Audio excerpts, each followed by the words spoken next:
transaction will be called मुराबाहा transaction. On the other side इसमें एक problem है, certain risk है जी परचेजर और रीसेल के दरमियान. For example, a sudden fall in a price could see the client refusing to accept the good at an agreed higher price.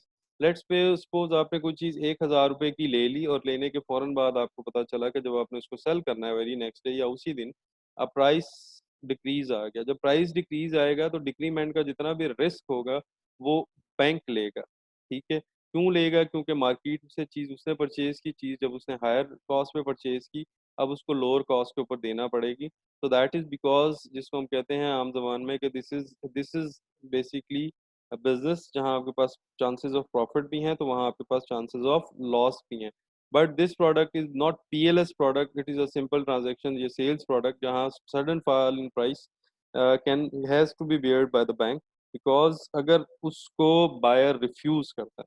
While on the other side जब buyer ने contract किया था या buyer ने order place किया था और bank ने उसको एक्सेप्ट किया था, it is also the responsibility of the buyer कि अगर प्राइस डिक्रीमेंट आता है किसी किस्म का तो वो बैंक से रीनिगोशिएट करे, रादर के वो उसको डिक्लाइन कर दे, because the buyer promised to purchase that commodity. इसके अलावा हमारे पास ये है कि हम इस्लामिक टर्म्स में हम जो पैसा है, यानी हम money is not a commodity. ठीक है जी. जब money is not a commodity, so therefore bank किसी भी किस्म की trade of money in terms of commodity या एज कमोडिटी नहीं कर सकता. आपको जो भी प्रोडक्ट सेल आउट करनी है, that should be a product, it shouldn't be any exchange of money. Means आप इसको किसी किस्म के पैसे के तनाजुर में पैसे की ट्रेड नहीं कहेंगे कि आपने पैसा दिया और पैसे के ऊपर पैसा ले लिया. तो इस किस्म की कोई भी ट्रांजैक्शन जो होगी वो लीगल ट्रांजैक्शन नहीं कहलाएगी, क्योंकि मनी को हम इस्लामिक टर्म्स में कमोडिटी कंसीडर नहीं करते. क्यों कमोडिटी कंसीडर नहीं करते? पहला है, हमारे पास money has no intrinsic utility itself. Money के पास किसी किस्म की कोई यूटिलिटी नहीं है. जैसे पानी के पास यूटिलिटी है, वो आपकी प्यास खत्म करता है. जिस तरह हम खाने की चीज़ें करते हैं वो हमारी भूख खत्म करती हैं. इस तरह बहुत सी चीज़ें हैं जो अपनी यूटिलिटी प्रोड्यूस करते हैं. ऑन द अदर साइड जब हम पैसे की बात करते हैं तो पैसे is just a medium of exchange. It is just a medium of exchange. तो medium of exchange can not be treated as a commodity. Second, commodity of same characteristics can have different qualities. Just like we say a product that is being manufactured by Japanese has a higher quality in comparison to the same product that is being manufactured by Chinese. तो इसका मतलब है चीज़ तो एक ही produce हो रही है, लेकिन वो जब एक चीज़ को हम दो जगह से मैन्युफैक्चर करने के बाद कंपेयर करते हैं, वो इससे कि एक कमोडिटी क्योंकि जापानीज कमोडिटी है उसकी क्वालिटी ज़्यादा होगी या अच्छी होगी in comparison to the commodity manufactured by the Chinese. So therefore ये दोनों कमोडिटीज जो हैं वो सेम हैं बट क्वालिटी डिफरेंशिएशन है. ऑन द अदर साइड नया हज़ार का नोट या पुराना हज़ार का नोट वो सेम होंगे, उनकी यूटिलिटी में कोई फ़र्क नहीं है.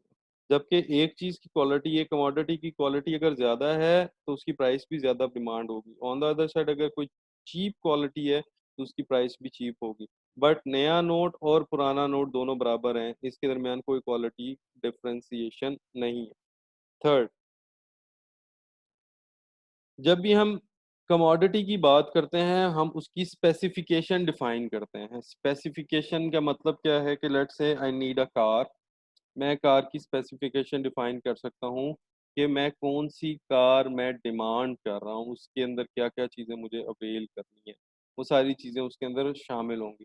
But when I will talk about currency, तो करेंसी की कोई स्पेसिफिकेशन नहीं होगी. हाँ, अलबत्ता उसके उसके इशूअर की सिर्फ डेफिनेशन हो सकती है कि डॉलर इज बीइंग इशूड या dollar is the property of America and euro is the property of European union. pound is is being issued by British government. तो दैट मीन्स कि अगर हम इन टर्म्स में बात करें तो हम सिर्फ ये डिफाइन कर सकते हैं कि जो भी पैसा है वो पैसे का इशूअर कौन है, और इशूअर के हिसाब से सिर्फ हम उसकी डेफिनेशन दे सकते हैं. लेकिन हम उसकी कोई स्पेसिफिकेशन नहीं बता सकते कि जी अगर फॉर एग्जांपल मैं कार परचेज कर रहा हूँ तो कार के अंदर क्या चीज़ें प्लस होंगी और क्या चीज़ें माइनसेस होंगी. मैं उसको कस्टमाइज कर सकता हूँ लेकिन I can not customise my money. Fourth point is कि लेट्स सपोज मैंने एक गाड़ी ली थी, मैंने उसको बेच दिया, उसके बाद वो गाड़ी कभी भी मुझे नजर आएगी तो मैं उसको पिन पॉइंट कर सकता हूँ। पिन पॉइंटिंग का मतलब है क्योंकि वो गाड़ी मेरे पास रही है, मुझे उसकी सारी करेक्टरिस्टिक्स पता है, तो मैंने उसको पिन पॉइंट कर लेना है। ऑन द अदर साइड कोई अगर नोट या बैंक नोट अगर मैं सेल आउट करता हूँ, ठीक है, तो लेटर ऑन मैं मुझे नहीं पता, यानी ये जो चीज़ मैंने इस्तेमाल कर ली, जो पैसा मैंने इस्तेमाल कर लिया, वो कभी 1000 का नोट मेरे पास अगर आया भी होगा, मैं इसको ये नहीं कह सकूंगा कि ये मेरी मलकियत रहा है, या मैं इसको बता सकूंगा फलाने टाइम के ऊपर ये मेरे पास मौजूद था। तो अगर मैं उसको ये नहीं बता सकता तो that means I can not pin point money. 1000 rupees note will remain always 1000 rupees note. अगर वो मेरे पास है और मेरे से एक्सचेंज होकर किसी और के पास चला जाता है, तो लेटर ऑन मैं उसको कभी नहीं पहचान सकूंगा कि ये पैसा मेरे पास, ये मेरा पैसा है, या मैं इसको पिन पॉइंट कर रहा हूँ। अच्छा जी, Islam treats money and commodities differently. It is very clear for Islamic principles. It is very clear from Islamic principles that money and commodities are different. हमने स्टार्ट में ही पढ़ा था कि even you can use gold and silver for spot trade. आप इसको spot trade के तौर पे तो इस्तेमाल कर सकते हैं, लेकिन इससे ज़्यादा कुछ नहीं कर सकते। On the other side money is just a medium of exchange. And medium of exchange की हम बात करते हैं तो कन्वेंशनल बैंकिंग में भी जब मनी की डेफिनेशन होती है तो उसका वेरी फर्स्ट पॉइंट है कि money is just a medium of exchange. तो money is it is a medium of exchange. It can not satisfy any kind of utility other than your just internal satisfaction के पैसा है मेरे पास, ये commodity नहीं है। So Islamic principles are very clear about commodity and money. If you are talking about commodity, it means कि any a product or something that can satisfy or provide some utility। जब वो आपको utility provide करेगी तो हम उसको commodity declare करेंगे, otherwise हम उसको कमोडिटी डिक्लेयर नहीं करेंगे। सो इस्लामिक प्रिंसिपल्स में commodity transaction with credit can excess can involve an excess. इसका मतलब ये है कि अगर आपने कोई फॉर एग्जांपल कोई चीज़ परचेज करके उसको डेफर पेमेंट के ऊपर सेल आउट की है, यानी आपको जो उसके पैसे रिसीव होने हैं वो 5 महीने में, 6 महीने में या इंस्टॉलमेंट की सूरत में रिसीव होना है, तो आप उसके अंदर प्रॉफिट ऐड कर सकते हैं। तो जो भी प्रॉफिट आप ऐड करेंगे, एक तो वो नॉर्मल प्रॉफिट होगा, नॉट अनलाइक द पीपल जो कि 40% इवन 50% तक प्रॉफिट चार्ज करते हैं when you take something on credit. So that is not allowed. But if you are selling a commodity on credit, it can involve excess, and it is necessary for murabaha transaction to declare cost and profit and divide both and divide the summation of cost plus profit on number of installment.